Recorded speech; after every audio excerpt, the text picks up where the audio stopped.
ଯୁକ୍ତି ଓ ଧର୍ମ ଦୁଇ ପକ୍ଷୀୟ ବାଦାନୁବାଦ ବା କଥା କଟାକଟିର ନାମ ଯୁକ୍ତି ବା ତର୍କ ବିତର୍କ। ଇଂରାଜୀରେ ଯାହାକୁ ଆର୍ଗୁମେଣ୍ଟ କୁହାଯାଇଥାଏ। କଥା ବା ଆଳାପରେ ପ୍ରମାଣ ବା ସତ୍ୟତା ଖୋଜିବା ପାଇଁ ଯୁକ୍ତିର ଚାହିଦା ତାର ଆବଶ୍ୟକତା ଅଛି। ଯୁକ୍ତି ନହେଲେ କଥା ବା ତଥ୍ୟରେ ସତ୍ୟତା ବା ପ୍ରକୃତତା ମିଳିବ ନାହିଁ। ଯଦି ପ୍ରକୃତ ବା ବାସ୍ତବତା ନ ମିଳିଲା ତେବେ ପ୍ରମାଣ ବା ସତ୍ୟତା ମିଳିପାରିବ ନାହିଁ। ଆଉ ସତ୍ୟତା ନ ମିଳିଲେ ମନର ସ୍ୱୀକୃତି ଆସିବ ନାହିଁ। ମନ ଚାହିଁବ ନାହିଁ ମାନିବାକୁ, କାମ କରିବାକୁ।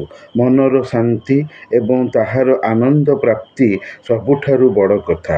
ଶାସ୍ତ୍ର ତଥା ପାଠରେ ଲଜିକ୍ ବା ତର୍କ ବୋଲି ବିଷୟଟିଏ ଅଛି।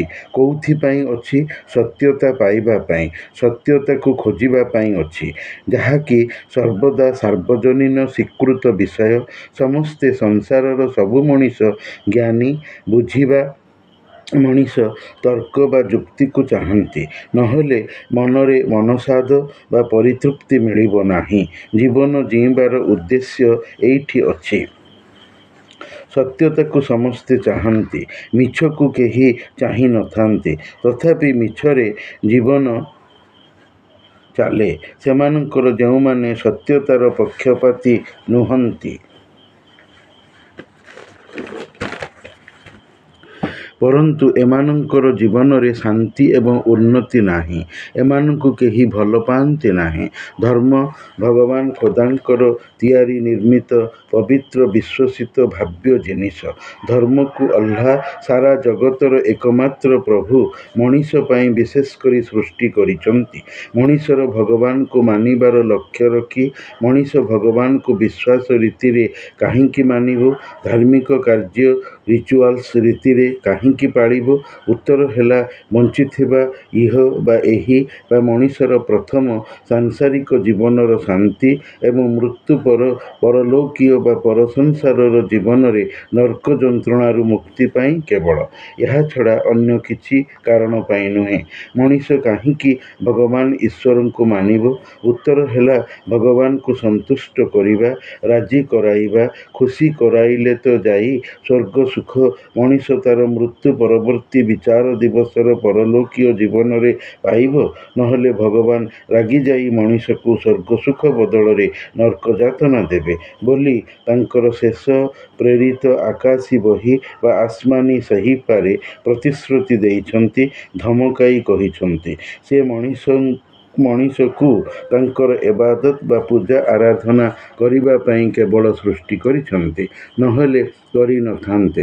ମଣିଷ ଭଗବାନଙ୍କର ସବୁଠାରୁ ଉତ୍ତମ ତଥା ସର୍ବଶ୍ରେଷ୍ଠ ସୃଷ୍ଟି ବା ନିର୍ମାଣ। ଭଗବାନ ଅଲ୍ଲାହ ନିଜେ କୋରାନରେ କହିଛନ୍ତି। ପରନ୍ତୁ ଭଗବାନ ବା ଈଶ୍ୱର ଅଲ୍ଲାହ ନିଜେ ତାଙ୍କର ଏକେଶ୍ୱରବାଦର ସବୁଦିନିଆ ରହିବାର ସନାତନ ଧର୍ମକୁ ନିଆଁରୁ ଶଇତାନକୁ ଇବ୍ଲିସକୁ ଜାତ ବା ଜନ୍ମ କରାଇ ମଣିଷର ବିରୁଦ୍ଧ ପ୍ରତିପକ୍ଷୀ କରାଇଛନ୍ତି। ମାତ୍ର ମଣିଷର ମନକୁ ଦ୍ୱନ୍ଦ୍ୱଶୀଳ କରାଇ ସନ୍ଦେହରେ ପକାଇ ପରୀକ୍ଷା କରିବେ ବା ଆଜମାଇଶରେ ପକାଇବେ ଏବଂ ସେଥିରୁ ତାଙ୍କର ମାନିଆ ଏବଂ ଅମାନିଆ ଗୋଷ୍ଠୀର ମଣିଷ ଦୁଇକୁ ବାଛିବେ, କାଢ଼ିବେ ତଥା ଦେଖିବେ କେଉଁ ମଣିଷ ଓ ତାର ଦଳ ତାଙ୍କୁ ମାନୁଛି ବିଶ୍ୱାସ ଓ କାର୍ଯ୍ୟରୀତିରେ ଏବଂ କେଉଁ ମଣିଷ ଓ ତାର ଦଳ ଅମାନିଆ ହେଉଛି ଅଲ୍ଲାହର ପୁଣ୍ୟର ପଥ ଛାଡ଼ି ଶଇତାନର ପାପର ପଥ ଧରୁଛି। ଜାଣିବେ, ଦେଖିବେ। ଅଲ୍ଲାହର ସ୍ଥିତି ବା ସତ୍ତା ଅଛି, ଯିଏକି ସଦା ଜାଗ୍ରତ ଏବଂ ଜୀବନ୍ତ ଥିବାରୁ ତାଙ୍କର ମନକୁ ମଣିଷ ପରମାତ୍ମା ବା ଶ୍ରେଷ୍ଠ ମନ ବୋଲି କହିଛି, ଅଭିହିତ କରିଅଛି। ଆଉ ମଣିଷ ମନ ଭଳି ଭଗବାନଙ୍କ ମନ ମଧ୍ୟ ତର୍କ ବା ଯୁକ୍ତିକୁ ବିଶ୍ୱାସ କରେ, ପ୍ରାଧାନ୍ୟ ତଥା ଗୁରୁତ୍ୱ ଦେଇଥାଏ। ନହେଲେ ଧର୍ମ ଗ୍ରହଣୀୟ ଉଭୟଙ୍କ ପକ୍ଷରେ ହେବ ନାହିଁ। ଉଭୟ ପକ୍ଷ କହିଲେ ଭଗବାନ ଏବଂ ମଣିଷ। ଭଗବାନ ଧର୍ମକୁ ତିଆରି କରିଛନ୍ତି, ଆଉ ମଣିଷ ଧର୍ମକୁ ଗ୍ରହଣ କରିଛି ବିଶ୍ୱାସରେ ତଥା ପାଳନରେ। ନହେଲେ ନର୍କଦଣ୍ଡରୁ ମୋକ୍ଷ, ମୁକ୍ତି, ନିର୍ବାଣ ବା ସଲଭେସନ୍ ପାଇବ ନାହିଁ। ମଣିଷ ଭଲ କରି ଜାଣେ, ଆଉ ଭଗବାନ ମଣିଷକୁ ଜଣେଇଛନ୍ତି। ଏକେଶ୍ୱର ଧର୍ମ ଶଇତାନ ବା ଇବ୍ଲିସର ଜରିଆରେ ମାରଫତରେ ବହୁ ଈଶ୍ୱର ଧର୍ମରେ ପରିଣତ ହୋଇଯାଇଛି, ଯେଉଁଥିପାଇଁ ମୂଳ ବା ଆଦି ଖୋଦାଜାତ ସନାତନ ଧର୍ମ ସାମୟିକ ଧର୍ମରେ ପରିଣତ ହୋଇଯାଇଛି। ସମକକ୍ଷକାରିତାରେ ବଦଳିଯାଏ।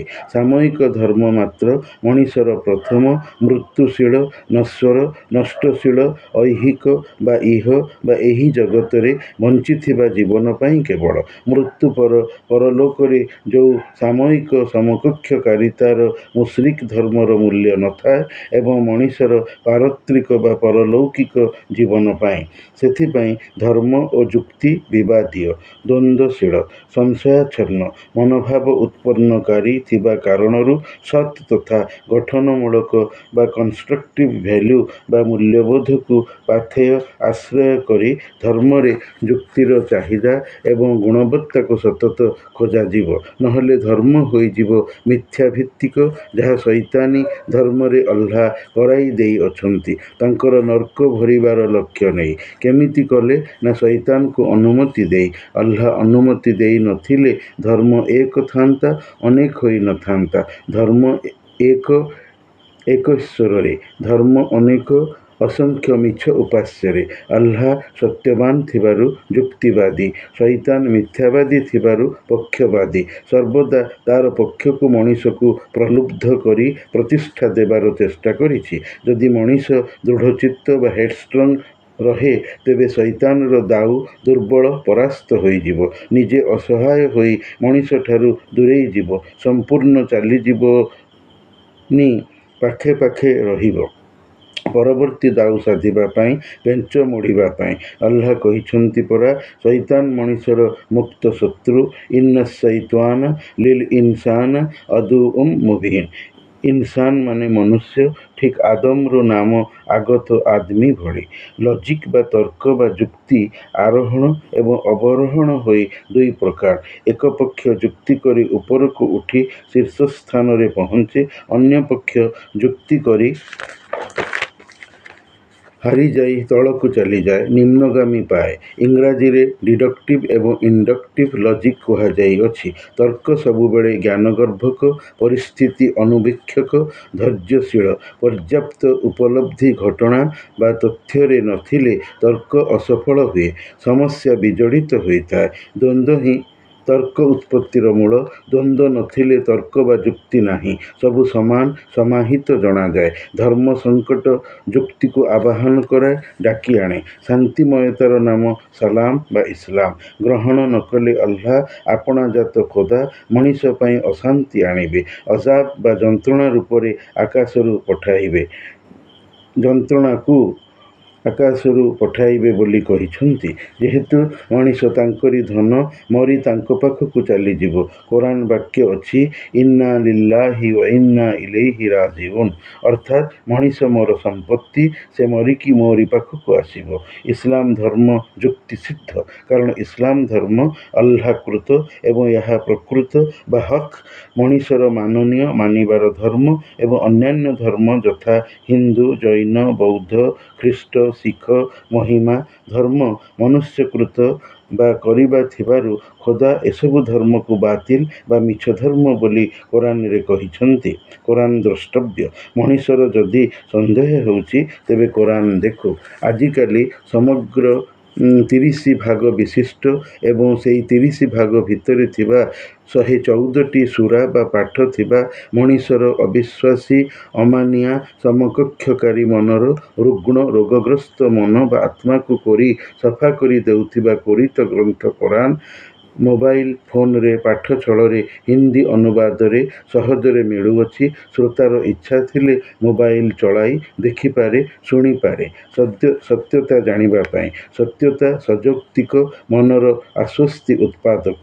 ଆଉ ଏଥିରୁ ଗ୍ରାହ୍ୟତା, ଗ୍ରହଣୀୟତାର ଆଗମ ବା ଆସିବା ହୋଇଥାଏ। ଇସଲାମ ଧର୍ମ ଅଲ୍ଲାହକୃତ ଧର୍ମ, ଆଦି ଧର୍ମ ଥିବାରୁ ଯୁକ୍ତିସିଦ୍ଧ।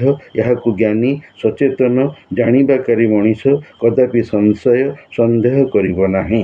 ଏହା ବେଶ୍ ଜଣାଯାଇଅଛି। ଯିଏ ଦିବ୍ୟ ପବିତ୍ର କୋରାନକୁ ଘୃଣା, ବିଦ୍ୱେଷ କରି ପଢ଼ୁନାହିଁ, ସିଏ ତଥା ସେମାନେ ଧର୍ମରେ ଯୁକ୍ତିର ଆବଶ୍ୟକତାକୁ ଚାହିଁବେ ନାହିଁ। ଯେହେତୁ ଅନେକେଶ୍ୱରବାଦର ବାତିଲ ଧର୍ମର ପର୍ଦ୍ଦାଫାଶ ହୋଇଯିବ, ମିଛ ମତାଣ ପରାସ୍ତ ହେବ। ଏ ମର୍ମରେ ଅଲ୍ଲାହ କହିଛନ୍ତି, ମିଛ ଯିଏ ସିଏ ଲିଭିଯିବ, ଆଉ ତାର ଲିଭିଯିବା ଉଚିତ। ନହେଲେ ଅସୁବିଧାକୁ ଆଣିବ, ଧର୍ମ ସଙ୍କଟକୁ ଦେଖାଇବ, ଯୋଉଥିପାଇଁ ଧର୍ମ ଓ ଯୁକ୍ତିରେ ବ୍ୟବଧାନ ଅଛି। ଓର ଅକ୍ଷରରେ ଯେହେତୁ ଅଲ୍ଲାହର ଧର୍ମ ଏକ ହୋଇ ଆଉ ନାହିଁ, ଅଲ୍ଲାହର ଇଚ୍ଛା ଏବଂ ଶଇତାନର କାର୍ଯ୍ୟକାରିତାରେ ଅନେକ ହୋଇଯାଇଅଛି। ଯୋଉଥିପାଇଁ ଧର୍ମରେ ଯୁକ୍ତି ମୁଣ୍ଡ ଟେକିଛି। ଯୁକ୍ତି ମନରେ ହୃଦବୋଧ ବା ଉପଲବ୍ଧି ଆଣେ, ମାନିବା ପ୍ରତି ଆଗ୍ରହ ବଢ଼ାଏ, ଅମାନିଆ ଚାହେଁନା। ଇସଲାମ ଧର୍ମର ସବୁଠାରୁ ବଡ଼ ଯୁକ୍ତି ହେଉଛି ତାହାର ସତ୍ୟଶୀଳତା। ଯେହେତୁ ଏହା ଅଲ୍ଲାହ ନିର୍ମିତ ତଥା ପ୍ରବର୍ତ୍ତିତ। ଅଲ୍ଲାହ କୋରାନରେ କହୁଛନ୍ତି, ହେ ମଣିଷ, ତୁମର ଏ ଧର୍ମ ଏକ ହିଁ ଧର୍ମ, ଆଉ ମୁଁ ଅଲ୍ଲାହ ତୁମମାନଙ୍କର ଜଣେ ମାତ୍ର ପ୍ରଭୁ ଉପାସ୍ୟ। ମୋ ଛଡ଼ା ଆଉ କେହି ପ୍ରଭୁ ନାହାନ୍ତି। ଯଦି ଥାଆନ୍ତେ, ତେବେ ସେମାନେ ଧ୍ୱଂସ ହୁଅନ୍ତେ ଅଥବା ନିଜ ସ୍ଥିତିର ଅନ୍ୟ ବାଟ ଖୋଜନ୍ତେ। ତୁମ୍ଭେମାନେ ଯେଉଁ ସମକକ୍ଷୀ ହୋଇ ମୂର୍ତ୍ତି ବା ପ୍ରତିମା ବା ପିତୁଳା ପୂଜା କରୁଛ, ଆଗାମୀକାଲି କୟାମତ ବା ସଂସାରର ସବୁ ମଣିଷ ମରି ପୁଣି ବିଚାର ଦାନ ପାଇଁ ଶରୀର ମନରେ ଜୀବନ୍ତ ଥାଇ ବଞ୍ଚିବାର ହସ୍ର କି ମୈଦାନ ବା ପରିଣାମ ପ୍ରାପ୍ତିର ପଡ଼ିଆରେ ଠିଆ ହୋଇ ତୁମର ମୂର୍ତ୍ତି ପ୍ରତିମାମାନଙ୍କୁ ଜୀବନ୍ତ କରାଇ ପଚାରିବି, ଏମାନେ କ'ଣ ତୁମ୍ଭମାନଙ୍କୁ ଉପାସ୍ୟ ବନାଇ ପୂଜୁଥିଲେ? ସେତେବେଳେ ସେମାନେ କହିବେ, ଆମକୁ ଜଣା ନଥିଲା ସେମାନଙ୍କର ପୂଜିବା। ସେବେ ଭାବ, ତୁମମାନଙ୍କର ଅବସ୍ଥା କେମିତି ହେବ? ଯାହାକୁ ମୋ ଛଡ଼ା ପ୍ରଭୁ ବନାଇ ତଥା ମାନି ପୂଜୁଥିଲ, ସେଇମାନେ ତୁମକୁ ବିରୁଦ୍ଧ କରିବେ, ବିରୋଧରେ ଯିବେ। ମୁଁ ଅଲ୍ଲାହ ସେହିସବୁ ମୂର୍ତ୍ତିମାନଙ୍କୁ ଗୋଟି ଗୋଟି କରି ଗଣିକି ରଖିଛି। ସଂସାରର ଧ୍ୱଂସ ଏବଂ ସେଥିରେ ଥିବା ସବୁ ଜିନିଷର ଧ୍ୱଂସମାନଙ୍କୁ ମୁଁ ପୁଣି ମୋର ହୁଅ ହୋଇଯାର ଗୋଟିଏ ଡାକ କୁନ୍ ଫୟକୁନରେ କହି ତିଆରି ଦେବି। ତୁମର ହାତଗଢ଼ା ଉପାସ୍ୟମାନଙ୍କ ପାଖରେ ଏପରି ସାମର୍ଥ୍ୟ ଅଛି? ନିଶ୍ଚିତରେ ନାହିଁ। ମାଛିଟିଏ ବସିଲେ ବି ମାଛିକୁ ତଡ଼ିବାର ବଳ ସେମାନଙ୍କ ପାଖରେ ନାହିଁ। ତେଣୁ କେତେ ଦୁର୍ବଳ ସେମାନେ, ଆଉ ସେମାନଙ୍କୁ ପୂଜିବାବାଲା। ହେ ମଣିଷମାନେ, ତୁମକୁ ମୁଁ ଅଲ୍ଲାହ ତୁମର ମଲା ପରେ ହୋତା ପୋଡ଼ା ହୋଇ ଟିକି ଟିକି ହାଡ଼ଖଣ୍ଡରେ ପରିଣତ ହେବାକୁ ପୁଣି ନିଜର ସବୁକିଛି କରିପାରୁଥିବା ସର୍ବଶକ୍ତିମାନ ସାମର୍ଥ୍ୟ ବଳରେ ଏମିତି ତିଆରି ଦେବି, ଯେମିତି ଗ୍ରୀଷ୍ମ ଋତୁର ଫଟା ଟାଙ୍ଗରା ଅନାବାଦୀ ବଞ୍ଜର ଭୂମି ଫାଟି ଆଁ କରି ମଲାଙ୍କ ଭଳି ଶୁଖିଲା ପଡ଼ିଥାଏ। ସେଥିରେ ମୋର ପ୍ରଦତ୍ତ ବର୍ଷା ଜଳ ପଡ଼ି ତାଜା ହୋଇ ଶ୍ୟାମ ସବୁଜିମାରେ ଭରିଯାଏ। ଏଇମିତି ହେ ମଣିଷ, ତୁମେ ମୋର ଗୋଟିଏ ଡାକ କୁନ୍ ଫୟକୁନ୍ ବା ହୁଅ ହୋଇଯାର ଡାକରାରେ ଚଟାପଟ ଭୂମିରୁ ବାହାରି ପଡ଼ିବ। ଏମିତି କରିବା ମୋତେ ଆସାନ ବା ସହଜ ଅଛି। ଯେତେବେଳେ ତୁମେ କିଛି ନଥିଲ, ମୁଁ ଅଲ୍ଲାହ ତୁମକୁ ମା ପେଟରେ ରକ୍ତର ଗୋଟଳା ଜମାରୁ ହାଡ଼ ମାଂସର ଆକାର ଆକୃତି କରାଇ ମଣିଷ କରି ଜୀବନ୍ତ ମୃତ ରୀତିରେ ମା ପେଟରୁ ବାହାର କରାଇଥିଲି। ଆଉ ଏବେ ମୃତ୍ୟୁରୁ ନଷ୍ଟରୁ ପୁଣି ଜୀବନ୍ତ ସଶରୀରେ ବାହାର କରାଇ ପାରିବି ନାହିଁ? ତେବେ ତୁମେ ମଣିଷମାନେ ମୋର ସର୍ବଶକ୍ତିମାନତା ବା ଅଲମାଇଟି ପଣରେ ପୂର୍ଣ୍ଣ ଆସ୍ଥା ରଖୁନ ବୋଲି ଏଥିରୁ ମୁଁ ଜାଣିପାରୁଛି। ଜଣେ ମଣିଷର ବଞ୍ଚିବା ମରିବା ମୋ ପକ୍ଷେ କରିବା ଯାହା, ସବୁ ମଣିଷର ବଞ୍ଚିବା ମରିବା ପୁଣି ପୁନର୍ଜୀବିତ କରି ବଞ୍ଚାଇବା ମୋ ପାଇଁ ସମାନ ବା ଏକା କଥା। ତୁମେ ମା ପେଟରେ ମୃତ ପଡ଼ିଥିଲ ଶରୀର ପାଇ। ମୁଁ ଅଲ୍ଲାହ ତୁମକୁ ବଞ୍ଚାଇଲି, ପୁଣି ତୁମକୁ ମାରିବି, ପୁଣି ବଞ୍ଚାଇବି। ତୁମର ମିଛ ମାବୁଦ ବା ଉପାସ୍ୟ ପାଖରେ ଏଭଳି ସବୁ କିଛି କରିପାରୁଥିବା ଶକ୍ତି ସାମର୍ଥ୍ୟ ନାହିଁ। ଫେର ତୁମେ ମଣିଷମାନେ କେଉଁ ସଫଳତା ପାଇବା ପାଇଁ ନିହିତ ଆଶାରେ ସେମାନଙ୍କୁ ବୁଝୁଛ। ନିଜ ହାତରେ ଗଢ଼ି ତିଆରି କରି। ସବୁଠୁ ସତ୍ୟ ଉପାସ୍ୟ ହେଉଛି ଆଲ୍ଲାହ, ଯିଏ ସମଗ୍ର ସୃଷ୍ଟି ଜଗତର କର୍ତ୍ତା, ମାଲିକ, ପାଳକ, ଧ୍ୱଂସକ, ପୁଣି ପ୍ରତିଷ୍ଠାପକ। ଫେର ତୁମେ କେଉଁ ଅଜ୍ଞତା ଅଜଣା ପ୍ରାପ୍ତି ପଛରେ ନାଦାନ ବା ମୂର୍ଖ ଅଜ୍ଞ ଭଳି ଧାଉଁଛ? ସବୁଠୁ ବଢ଼ିଆ ଉପାସ୍ୟ ଆଲ୍ଲାହକୁ ଛାଡ଼ି। ମିଛ ବା ବାତିଲ ଧର୍ମଠାରେ ଯୁକ୍ତି ନାହିଁ, କେବଳ ମିଛ ଗୁମାନ, ତୁଚ୍ଛା ଅଭିମାନ, ମିଥ୍ୟା ଅଟକଳ। ସେଥିପାଇଁ ହେ ମଣିଷ, ମୁସଲମାନ ହୋଇ ମର। ନର୍କ ଯାତନାରୁ ଚିର ଅବ୍ୟାହତି ପାଇବ। ଆଲ୍ଲାହର ୱାଦା। ତୁଚ୍ଛା ବୃଥା କଥାରେ ଯୁକ୍ତି କରୁଛ, ଅଥଚ ଧର୍ମ ପାଳନ କ୍ଷେତ୍ରରେ ଯୁକ୍ତି ନାହିଁ। ସୁତରାଂ ମୁଁ ଆଲ୍ଲାହ ବାଜି ମାରି ଚ୍ୟାଲେଞ୍ଜର ସହିତ ଆହ୍ୱାନ ଦେଇ କହୁଛି, ବାତିଲ ବା ଅପ୍ରକୃତ ଧର୍ମ ଭିତ୍ତିହୀନ, ବେସଲେସ୍, ମିଥ୍ୟା ଅଟକଳ ଉପରେ ଠିଆ ହୋଇଛି। ତୁରନ୍ତ ସେଥିରୁ ଓହରି ଆସ, ନହେଲେ ପରଲୋକରେ ପସ୍ତେଇ ହେବ, ଅନୁତାପ କରିବ, କାନ୍ଦିବ, ଚିତ୍କାର କରିବ, କିନ୍ତୁ ଆଉ ସେଥିରୁ ମୁକ୍ତି ନଥିବ। ଯୁକ୍ତି ଓ ଧର୍ମର ପ୍ରକୃତତାର ସ୍ଥିତି ଏଇଠି ରହିଅଛି।